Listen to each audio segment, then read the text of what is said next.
Ça fait plus de 12 000 ans que l'humanité cherche à fabriquer du hasard, et il a fallu attendre l'année dernière pour y arriver.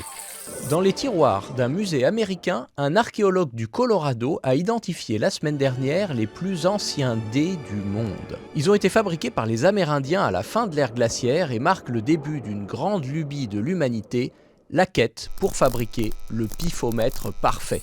C'est que générer du vrai hasard, c'est un vrai défi physique. On a beau tirer au sort, jouer au loto, à la roulette, se cacher sous la table pour distribuer les parts de galettes des rois, le résultat n'est jamais vraiment le fruit du hasard.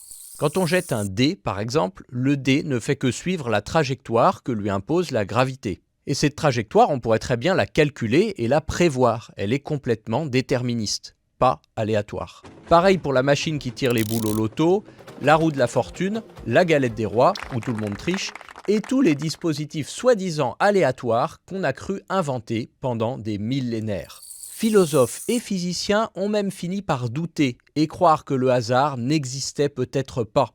Car plus la science avançait, plus on s'apercevait que tout ce qu'on croyait aléatoire était en fait prévisible et juste complexe à calculer. Et c'était bien embêtant car le vrai hasard est très utile. Pas seulement pour le marketing des casinos, mais surtout pour établir des codes secrets, crypter des données ou réaliser des calculs de simulation numérique, par exemple pour des prévisions ou des sondages.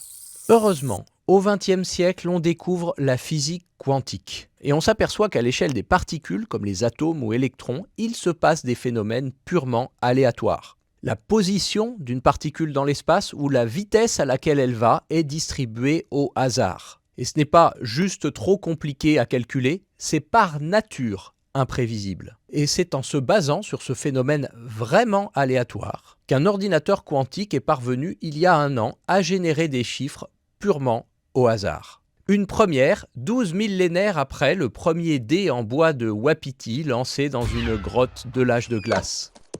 La science souhaite donc à ce nouveau hasard qui fait bien les choses de nous guider au pif de découvertes en coup de chance.